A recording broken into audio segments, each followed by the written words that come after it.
Magandang araw po. Welcome po sa aking channel of 9TV. Patalasasan po.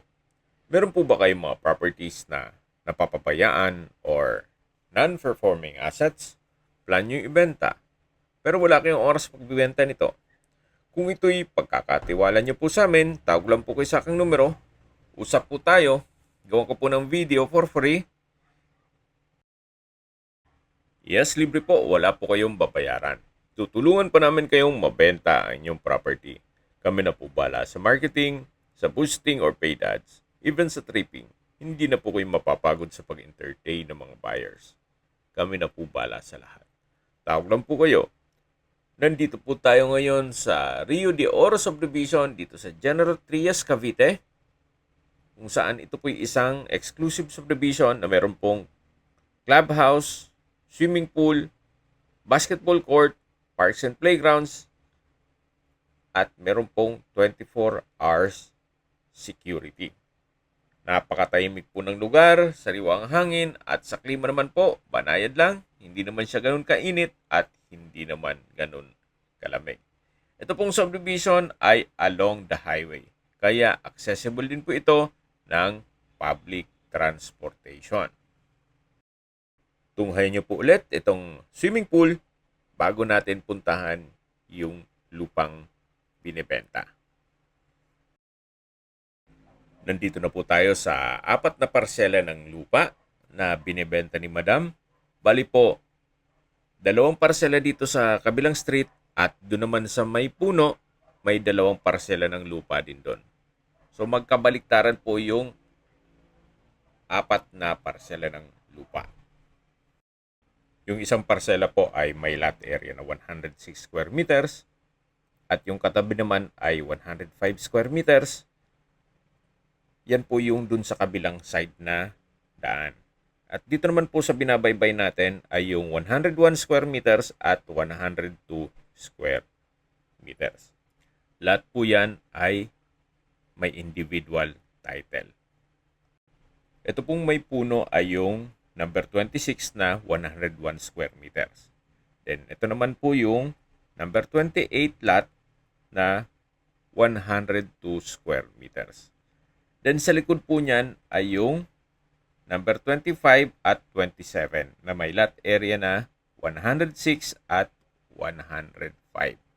Kaya kung hanap nyo po ay isang malaking lupa na magkatabi, o di kaya ay meron po kayong 4 na anak para magkatabi lang sila sa subdivision. At kung sakali man na meron pong magkakaibigan na gusto magkadikit ang kanilang lupain, ito na po yung hinahanap nyo. Actually, kung nagbi-build and sell din po kayo, pwede rin po ito. Gawa ng saleable din po ang bahay dito. Kung naalala nyo po yung na-i-vlog ko na property dito, wala pang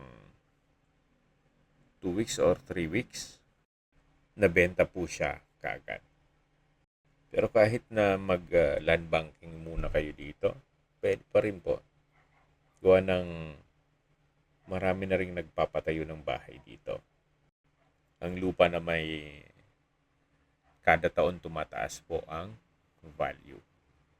Sa po natutulog ang pera nyo sa bangko, invest nyo na lang sa lupa. Habang naglilibot po tayo, pag-usapan natin ang distance, location, at travel time. Ito pong subdivision ay malapit po sa industrial area gaya ng Golden Gate Business Park. Ang distance is 750 meters at ang travel time is 1 minute. Mula naman po sa General Trias Doctors Medical Center, ang distance is 4.3 kilometers at ang travel time is 9 minutes. Yan po yung lagi kong binabanggit sa aking video na dapat nyo i-consider sa paghanap ng property, yung meron pong malapit na hospital. Hindi ko naman po sinasabing sakitin kayo. Yan naman po for emergency purpose lang naman. Mula naman po sa Lyceum of the Philippines, ang distance is 4.1 kilometers at ang travel time is 8 minutes. Mula naman po sa Manggahan, kung saan meron na pong mga malls, hotels, banks, restaurants, fast food at iba pang business establishments. ang distance is 4 kilometers at ang travel time is 7 minutes. Mula naman po sa First Cavite Industrial Estate, ang distance is 8.2 kilometers at ang travel time is 16 minutes. Malapit na rin po doon ang Calax Governors Drive Interchange. At kung manggagaling naman po sa Manila o sa airport, ang distance is 34.2 kilometers at ang travel time is 1 hour and 5 minutes. Kasama na po ang traffic. Yan po, tunghayan po ulit itong kapaligiran kung saan napakaaliwalas po. Yan po yung open field. Kaya dito po sa kabilang side nitong 4 na parsela ng lupa ay may bakanting lote po o open field. Hindi ko lang alam kung anong gagawin nila dyan. Lalagyan ng parks and playgrounds o kung ano pang facilities dito sa subdivision. So, nandito po tayo sa part ng 2 parsela ng lupa o dun sa kabilang side naman nitong street. Na yung lot 25 na 106 square meters at lot 27 na 105 square meters. So, mag-skip po ng video. Summarize ko lang po. Ito pong property ay nasa Rio de Oro, General Trias, Cavite. Bali po, 4 na parsela po ito na magkatalikuran. Meron pong 106, 105, 101, 102 square meters. Lahat po yan titulado. Hanggat maaari ang gusto po ni owner ay buong property o itong 4 na parsela ng lupa. Okay, sa presyo na po tayo. Binebenta po ito ni owner sa halagang 8,500 pesos per square meter net. Ibig pong sabihin, si buyer po ang sasagot sa lahat ng taxes at expenses with regards to documentation.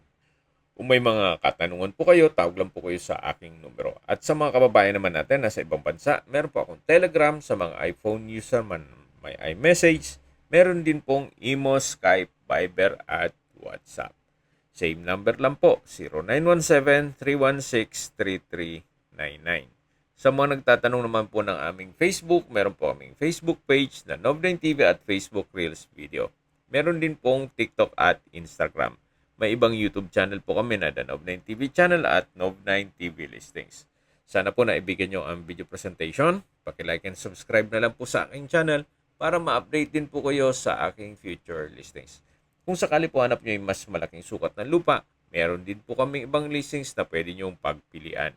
Huwag po kayong mag-atubiling tumawag sa amin, then let us know your budget para malaman namin kung anong property pwede naming alok sa inyo. Sa lahat pong viewers, subscriber, at nagtiwala po sa amin, salamat po sa suporta. Ingat po kayo lagi at yung pamilya. Maraming salamat po.